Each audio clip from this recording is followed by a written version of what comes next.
प्यारे भक्तों, आज गुरुवार के दिन आप सभी श्रवण करेंगे बृहस्पति देव और सत्यनारायण भगवान की व्रत कथा। गुरुवार व्रत करने से बृहस्पति देवता प्रसन्न होते हैं। यह व्रत अत्यंत फलदायी है। अग्नि पुराण के अनुसार अनुराधा नक्षत्र युक्त गुरुवार से आरंभ करके 7 गुरुवार व्रत करने से बृहस्पति ग्रह की हर पीड़ा से मुक्ति मिलती है। बृहस्पतिवार व्रत कथा प्राचीन समय की बात है। एक नगर में एक बड़ा व्यापारी रहता था। वह जहाजों में माल लाद कर दूसरे देशों में भेजा करता था, परंतु उसकी पत्नी अत्यंत कंजूस थी। वह किसी को एक दमड़ी भी नहीं देनी चाहती थी। एक बार सेठ जब दूसरे देश व्यापार करने गया तो पीछे से बृहस्पति देव ने साधु का वेश में उसकी पत्नी से भिक्षा मांगी।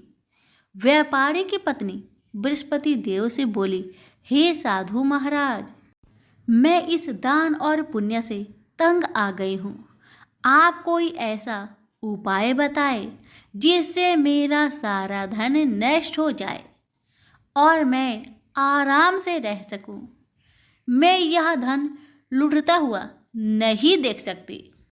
बृहस्पति देव ने कहा, हे देवी, तुम बड़ी विचित्र हो।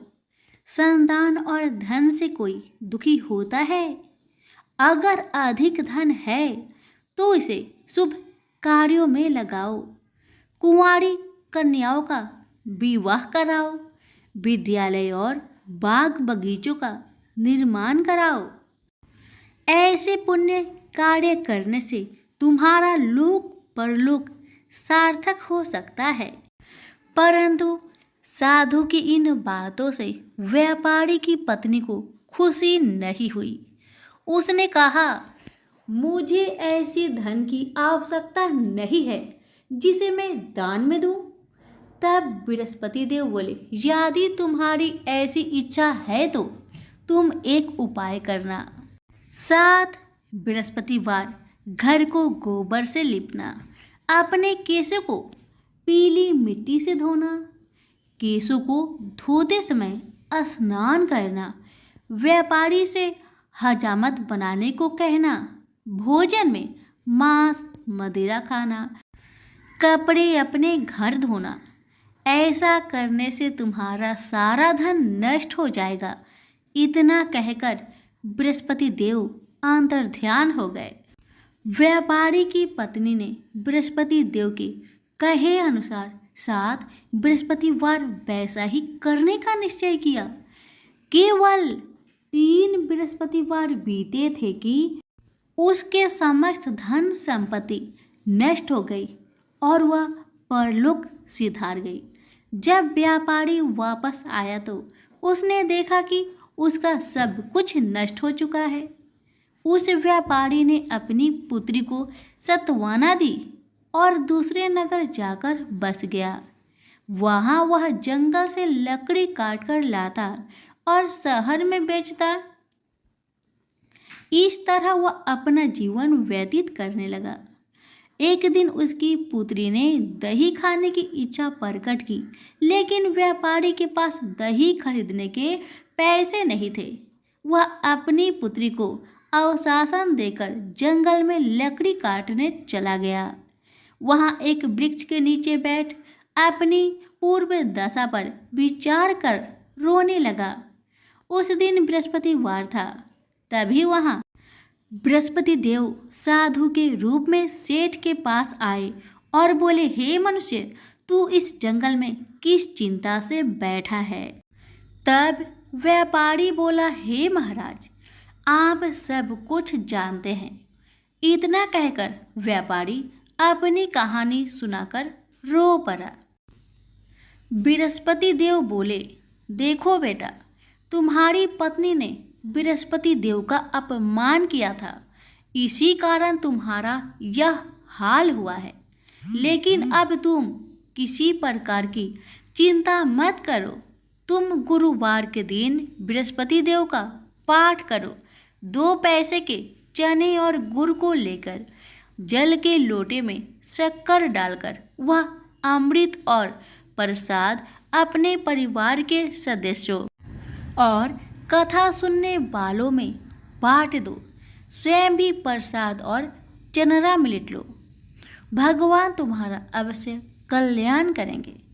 साधु की बात सुनकर व्यापारी बोला, महाराज, मुझे तो इतना भी नहीं बचता कि मैं अपनी पुत्री को दही लाकर दे सकूं। इस पर साधु जी बोले, तुम लकड़ियां शहर में बेचने जाना, तुम्हें लकड़ियों के दाम पहले से चौगुने मिलेंगे, जिससे तुम्हारे सारे कार्य सिद्ध हो जाएंगे। उसने लकड़ियां काटी और शहर में बेचने के लिए चल पड़ा। उसकी लकड़ियां अच्छे दाम में बिक गई, जिससे उसने अपनी पुत्री के लिए दही लिया और गुरुवार की कथा हेतु चना गुड़ लेकर कथा की और प्रसाद बांटकर स्वयं भी खाया। उसी दिन परंतु अगले बृहस्पतिवार को वह कथा करना भूल गया। अगले दिन वहां के राजा ने एक बड़े यज्ञ का आयोजन कर पूरे नगर के लोगों के लिए भोज का आयोजन किया। राजा की आज्ञा अनुसार पूरा नगर राजा के महल में भोज करने गया, लेकिन व्यापारी व उसकी पुत्री तनिक विलंब से पहुंचे। अतः उन दोनों को राजा ने महल में ले जाकर भोजन करवाया। जब वे दोनों लौटकर आए तब रानी ने देखा कि उसका खूंटी पर टंगा हार गायब है। रानी को व्यापारी और उसकी पुत्री पर संदेह हुआ कि उसका हार उन दोनों ने ही चुराया है। राजा के आज्ञा से उन दोनों को कारावास की कोठरी में कैद कर दिया गया। कैद में पड़कर दोनों अत्यंत दुखी हुए। वहां उन्होंने बृहस्पति देवता का स्मरण किया।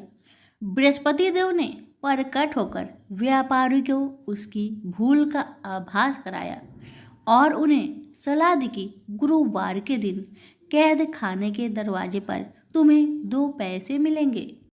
उनसे तुम चने और मुनक्का मंगवाकर विधि पूर्वक बृहस्पति देवता का पूजन करना, तुम्हारे सब दुख दूर हो जाएंगे। बृहस्पतिवार को कैद खाने के द्वार पर उन्हें 2 पैसे मिले। बाहर सड़क पर एक स्त्री जा रही थी। व्यापारी ने उसे बुलाकर गुड़ और चने लाने को कहा। इस पर वह स्त्री बोली, मैं अपने बहू के लिए गहने लेने जा रही हूँ, मेरे पास समय नहीं है। इतना कहकर वह चली गई। थोड़ी देर बाद वहाँ से एक और स्त्री निकली। व्यापारी ने उसे बुलाकर कहा कि हे बहन, मुझे बृहस्पतिवार की कथा करनी है, तुम मुझे 2 पैसे का गुड़ चना ला दो। बृहस्पति देव का नाम सुनकर वह स्त्री बोली, भाई, मैं तुम्हें अभी गुड़ चना लाकर देती हूँ। मेरा इकलौता पुत्र मर गया है, मैं उसके लिए कफन लेने जा रही थी, लेकिन मैं पहले तुम्हारा काम करूँगी, उसके बाद अपने पुत्र के लिए कफन लाऊंगी। वह स्त्री बाजार से व्यापारी के लिए गुड़ चना ले आई और स्वयं भी बृहस्पति देव की कथा सुनी। कथा के समाप्त होने पर वह स्त्री कफन लेकर घर गई। घर पर लोग उसके पुत्र की लाश को राम नाम सत्य है कहते हुए शमशान ले जाने की तैयारी कर रहे थे। स्त्री बोली, मुझे अपने लड़के का मुख देख लेने दो। अपने पुत्र का मुख देखकर उस स्त्री ने उसके मुख में प्रसाद और चंद्रामृत डाला। प्रसाद और चंद्रामृत के प्रभाव से वह पुनः जीवित हो गया। उसी रात बृहस्पति देव राजा के सपने में आए और बोले, हे राजन, तूने जिस व्यापारी और उसके पुत्री को जेल में कैद कर रखा है वह बिल्कुल निर्दोष है। तुम्हारी रानी का हार वही खूंटी पर टांगा है। दिन निकलता तो राजा रानी ने हार खूंटी पर लटका हुआ पाया। राजा ने उस व्यापारी और उसकी पुत्री को रिहा कर दिया और उन्हें आधा राज्य देकर उसकी पुत्री का विवाह उच्च कुल में कराकर दहेज में हीरे जवाहरात दिए। सभी प्रेम से बोलिए, बृहस्पति देव की जय हो।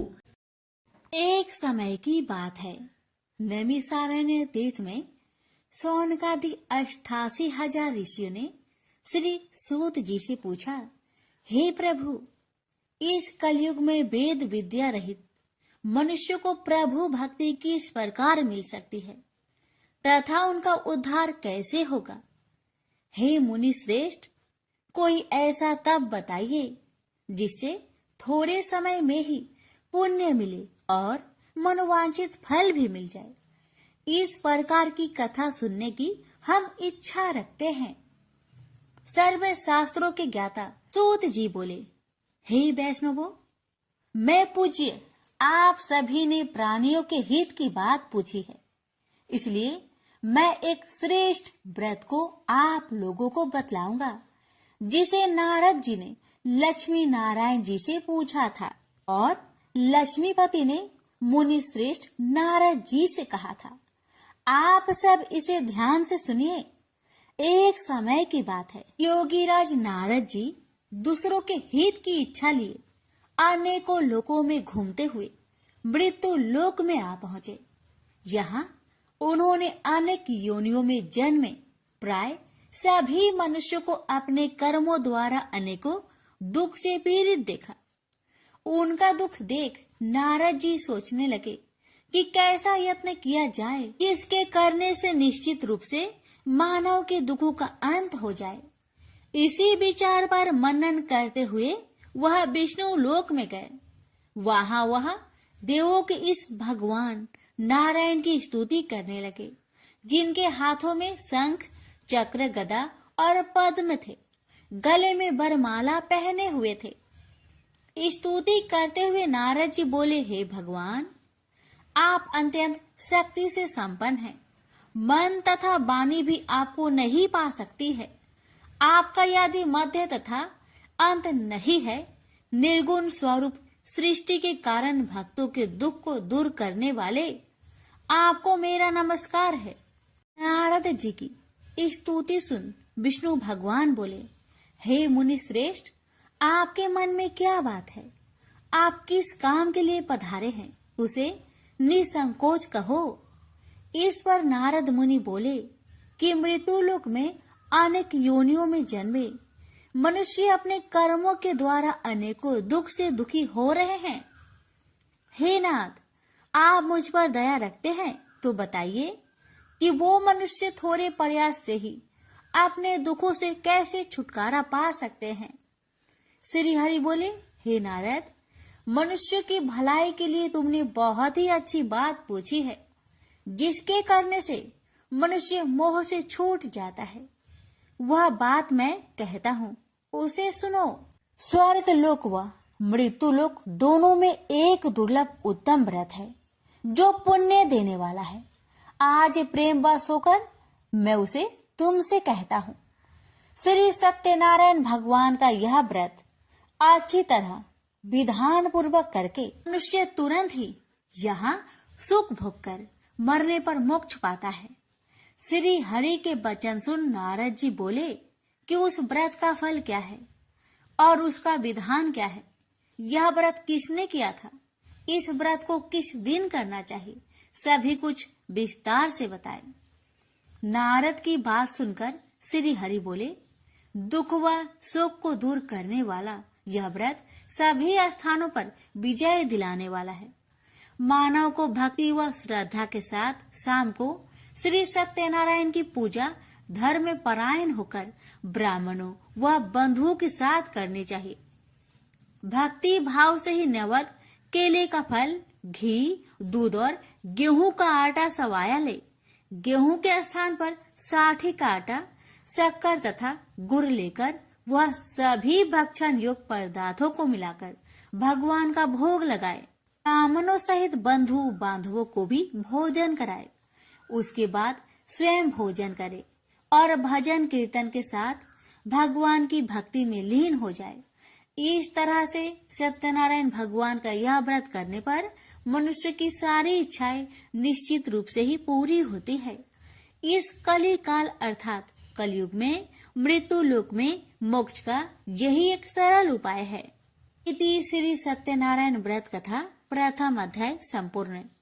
श्रीमन नारायण नारायण नारायण, भज मन नारायण नारायण नारायण।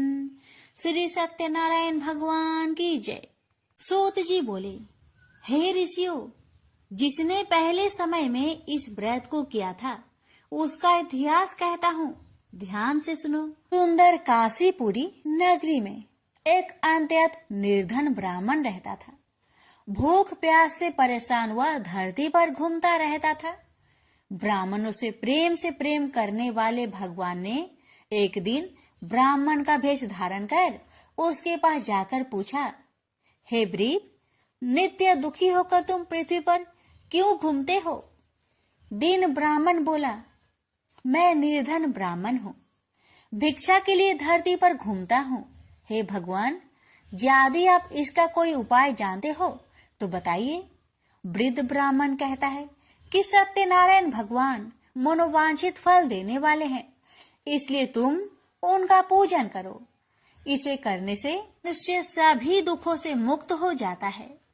वृद्ध ब्राह्मण बनकर आए सत्यनारायण भगवान उस निर्धन ब्राह्मण को व्रत का सारा विधान बताकर अंतर्ध्यान हो गए।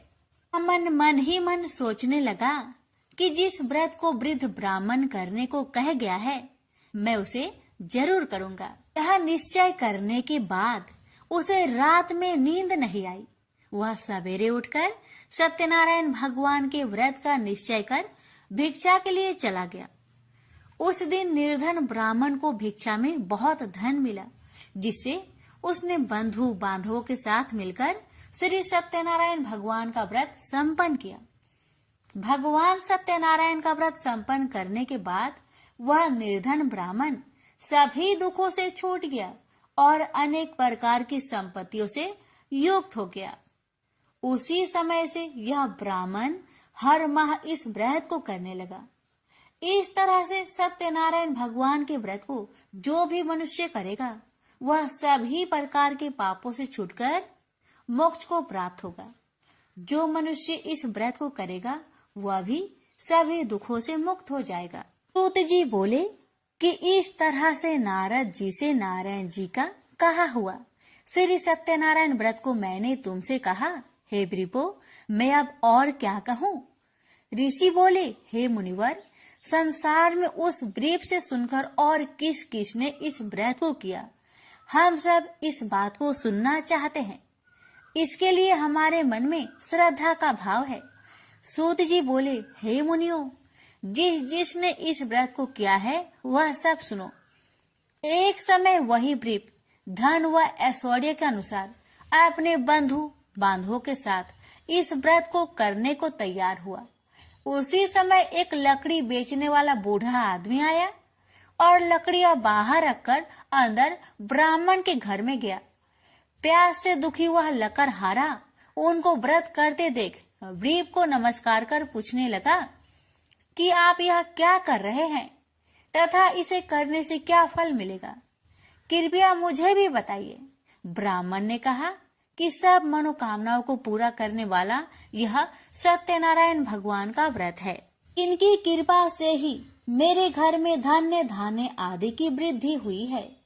ब्रीप से सत्यनारायण व्रत के कथा के बारे में जानकर लकड़हारा बहुत प्रसन्न हुआ। चरणामृत लेकर वह प्रसाद खाने के बाद वह अपने घर गया।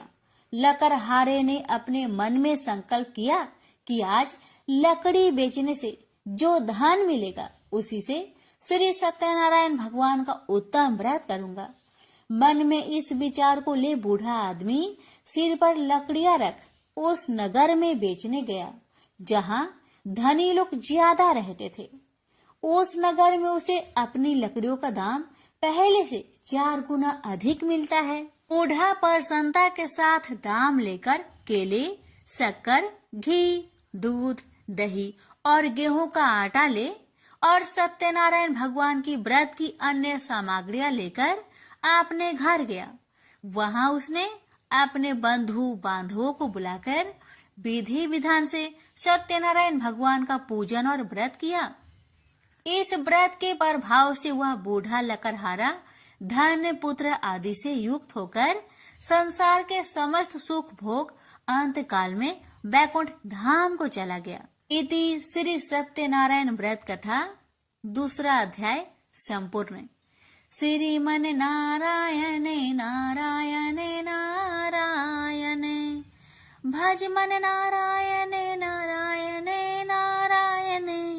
श्री सत्यनारायण भगवान की जय। सूत जी बोले, हे श्रेष्ठ मुनियों, अब आगे की कथा कहता हूँ। पहले समय में उल्कामुख नाम का एक बुद्धिमान राजा था। वह सत्य वक्ता और जितेंद्रिय था। प्रतिदिन देव स्थानों पर जाता और निर्धनों को धन देकर उनके कष्ट दूर करता था।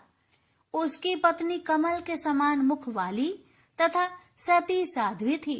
भद्रशिला नदी के तट पर उन दोनों ने श्री सत्यनारायण भगवान का व्रत किया। उसी समय साधु नाम का एक वैश्य आया। उसके पास व्यापार करने के लिए बहुत सा धन भी था। राजा को व्रत करते देखकर वह विनय के साथ पूछने लगा, हे राजन, भक्ति भाव से पूर्ण होकर आप यह क्या कर रहे हैं? मैं सुनने की इच्छा रखता हूँ, तो आप मुझे बताए। राजा बोले, हे साधु, अपने बंधु बांधवों के साथ पुत्र आदि की प्राप्ति के लिए एक महाशक्तिमान श्री सत्यनारायण भगवान का व्रत व पूजन कर रहा हूँ। राजा के वचन सुन साधु आदर से बोला, हे राजन, मुझे इस व्रत का सारा विधान कहिए। आपके कथा अनुसार मैं भी इस व्रत को करूँगा। मेरी भी संतान नहीं है और इस व्रत को करने से निश्चित रूप से मुझे संतान की प्राप्ति होगी। राजा से व्रत का सारा विधान सुनकर व्यापार से निवृत्त हो वह अपने घर गया। साधु वैश्य ने अपनी पत्नी को संतान देने वाले इस व्रत का वर्णन कह सुनाया और कहा कि जब मेरी संतान होगी तब मैं इस व्रत को करूँगा। साधु ने इस तरह के वचन अपनी पत्नी लीलावती से कहे। एक दिन लीलावती पति के साथ आनंदित हो सांसारिक धर्म में प्रवृत्त होकर सत्यनारायण भगवान की कृपा से गर्भवती हो गई। 10वें महीने में उसके गर्भ से एक सुंदर कन्या ने जन्म लिया। दिनों दिन वह ऐसे बढ़ने लगी जैसे कि शुक्ला पक्ष का चंद्रमा बढ़ता है। माता पिता ने अपनी कन्या का नाम कलावती रखा। एक दिन लीलावती ने मीठे शब्दों में अपने पति को याद दिलाया कि आपने सत्यनारायण भगवान के जिस व्रत को करने का संकल्प किया था उसे करने का समय आ गया है। आप इस व्रत को करिए। साधु बोला कि हे प्रिय, इस व्रत को मैं उसके विवाह पर करूँगा। इस प्रकार अपनी पत्नी को अवशासन देकर वह नगर को चला गया। कलावती पिता के घर में रह वृद्धि को प्राप्त हो गई। साधु ने एक बार नगर में अपनी कन्या को सखियों के साथ देखा तो तुरंत ही दूत को बुलवाया और कहा कि मेरी कन्या की योग वर देखकर आओ। साधु की बात सुनकर दूत कंचन नगर में पहुंचा और वहां देखभाल कर लड़की के सुयोग वणिक पुत्र को ले आया। सुयोग लड़के को देख साधु ने बंधु बांधवों को बुलाकर अपनी पुत्री का विवाह कर दिया। लेकिन दुर्भाग्य की बात ये कि साधु ने अभी भी श्री सत्यनारायण भगवान का व्रत नहीं किया। इस पर श्री भगवान क्रोधित हो गए और श्राप दिया कि साधु को अत्यधिक दुख मिले। अपने कार्य में कुशल साधु बनिया जमाई को लेकर समुद्र के पास स्थित होकर रत्नासारपुर नगर में गया। वहां जाकर दामाद ससुर दोनों मिलकर चंद्रकेतु राजा के नगर में व्यापार करने लगे। एक दिन भगवान सत्यनारायण की माया से एक चोर राजा का धन चुराकर भाग रहा था। उसने राजा के सिपाहियों को अपना पीछा करते देख चुराया हुआ धन वहां रख दिया जहां साधु अपने जमाई के साथ ठहरा हुआ था। राजा के सिपाहियों ने साधु वैश्य के पास राजा का धन पड़ा देखा तो वह ससुर जमाई दोनों को बांधकर प्रसन्नता से राजा के पास ले गए और कहा कि उन दोनों चोरों को हम पकड़ लाए हैं, आप आगे की कार्रवाई की आज्ञा दे। राजा की आज्ञा से उन दोनों को कठिन कारावास में डाल दिया गया और उनका सारा धन भी उनसे छीन लिया गया। श्री सत्यनारायण भगवान के शराप से साधु की पत्नी भी बहुत दुखी हुई। घर में जो धन रखा था उसे चोर चुरा ले गए। शारीरिक तथा मानसिक पीड़ा व भूख प्यास से अति दुखी हो अन्न की चिंता में कालावती के ब्राह्मण के घर गई। वहां उसने श्री सत्यनारायण भगवान का व्रत होते देखा। फिर कथा भी सुनी। वह प्रसाद ग्रहण कर वह रात को घर वापस आई। माता ने कलावती से पूछा कि हे पुत्री, अब तक तुम कहाँ थी? तेरे मन में क्या है? कलावती ने अपने माता से कहा, हे माता, मैंने एक ब्राह्मण के घर में श्री सत्यनारायण भगवान का व्रत देखा है। कन्या के वचन सुन लीलावती भगवान की पूजन की तैयारी करने लगी। लीलावती ने परिवार व बंधुओं सहित सत्यनारायण भगवान का पूजन किया और उनसे वर मांगा कि मेरे पति तथा जमाई शीघ्र घर आ जाए। साथ ही यह भी प्रार्थना की कि हम सबका अपराध क्षमा करे। श्री सत्यनारायण भगवान इस व्रत से संतुष्ट हो गए और राजा चंद्रकेतु को सपने में दर्शन दे कहा कि हे राजन, तुम उन दोनों वेश्या को छोड़ दो और तुमने उनका जो धन लिया है उसे वापस कर दो। अगर ऐसा नहीं किया तो मैं तुम्हारा धन, राज्य व संतान सभी को नष्ट कर दूंगा। राजा को यह सब कहकर वह अंतर्ध्यान हो गए। अतः काल सभा में राजा ने अपना सपना सुनाया। फिर बोले कि बानिक पुत्र को कैद से मुक्त कर सभा में लाओ। दोनों ने आते ही राजा को प्रणाम किया। राजा मीठी बानी से बोला, हे महानुभावों, भाग्यवश ऐसा कठिन दुख तुम्हें प्राप्त हुआ है, लेकिन अब तुम्हें कोई भय नहीं है।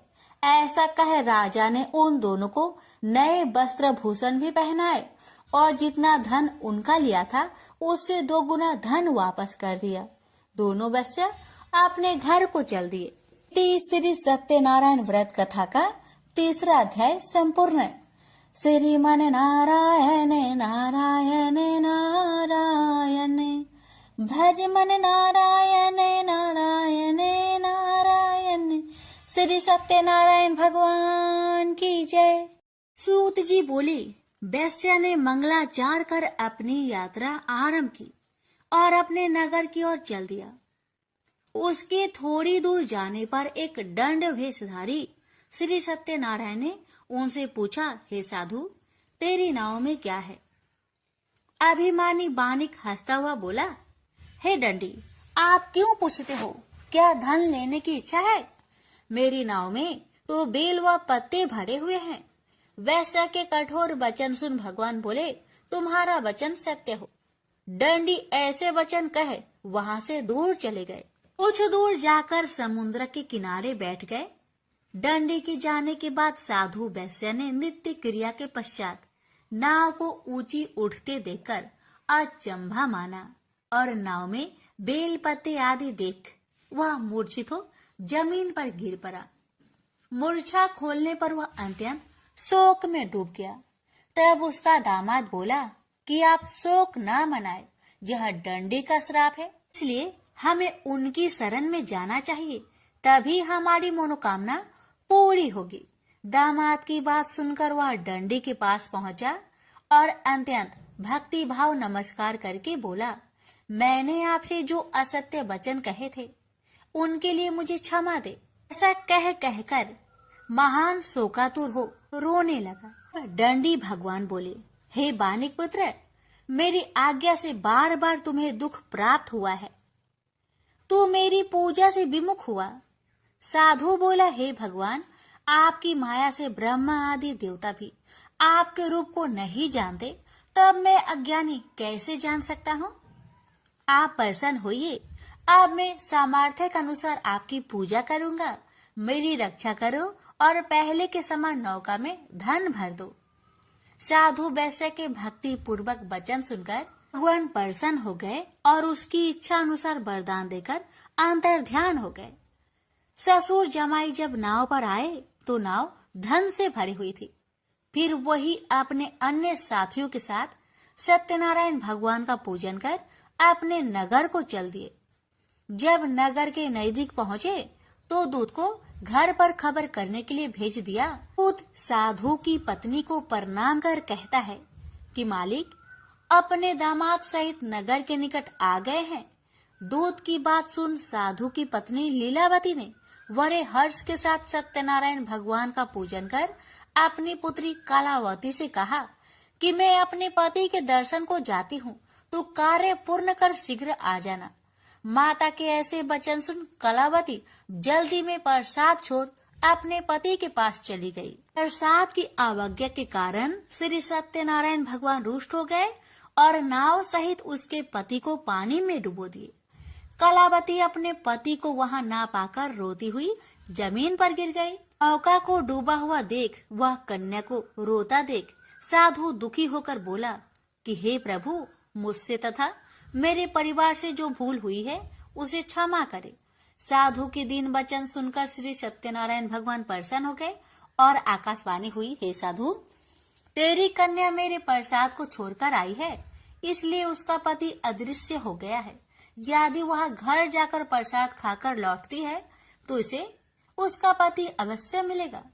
ऐसी आकाशवाणी सुन कलावती घर पहुंचकर प्रसाद खाती है और फिर आकर अपने पति के दर्शन करती है। उसके बाद साधु अपने बंधु बांधवों सहित श्री सत्यनारायण भगवान का विधि विधान से पूजन करता है। इस लोक का सुख भोग वह अंत में स्वर्ग जाता है। इति श्री सत्यनारायण व्रत कथा चतुर्थ अध्याय संपूर्ण। श्रीमन नारायणे नारायणे नारायणे भज मन नारायणे नारायणे नारायण।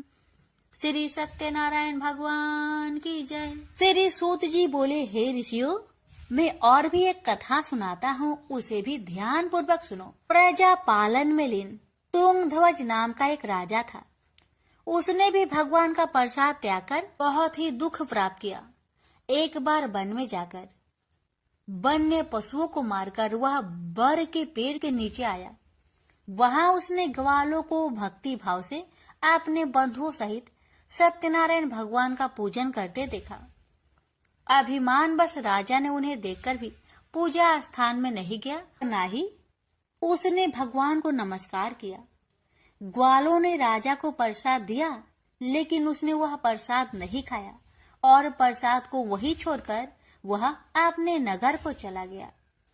जब वह नगर में पहुंचा तो वहां सब कुछ तहस नहस हुआ पाया, तो वह शीघ्र ही समझ गया कि यह सब भगवान ने ही किया है।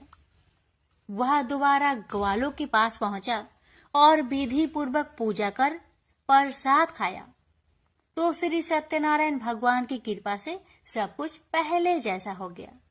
दीर्घ काल तक सुख भोगने के बाद मरोना उपरांत उसे स्वर्ग लोक की प्राप्ति हुई। तो मनुष्य परम दुर्लभ इस व्रत को करेगा तो भगवान सत्यनारायण की अनुकंपा से उसे धन्य धान्य की प्राप्ति होगी। निर्धन धनी हो जाता है और भय मुक्त हो जीवन जीता है।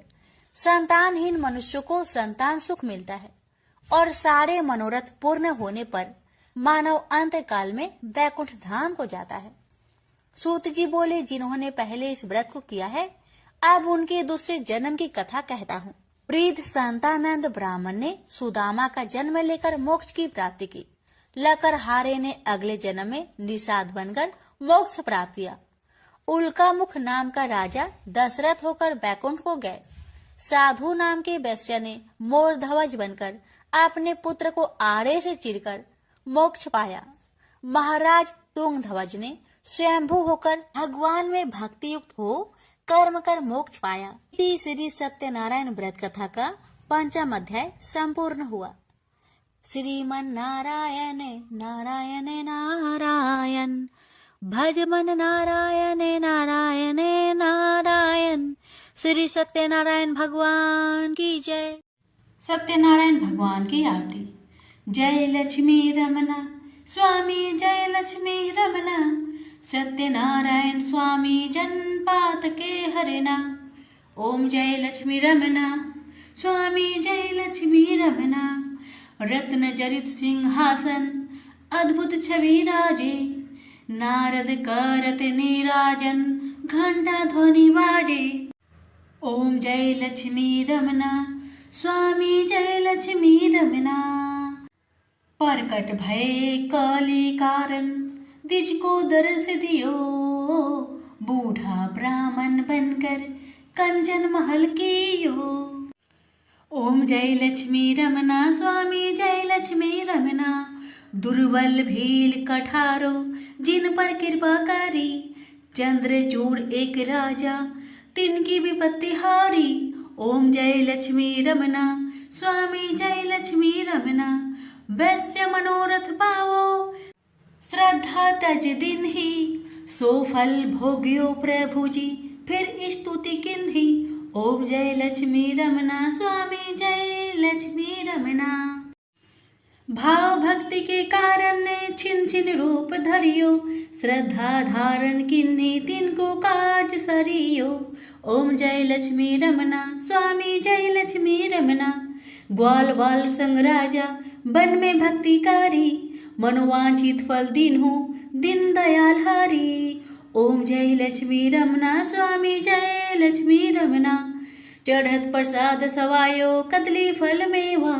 धूप दीप तुलसी से राजी सत्य देवा। ओम जय लक्ष्मी रमना स्वामी जय लक्ष्मी रमना। श्री सत्यनारायण जी की आरती जो कोई नर गावे।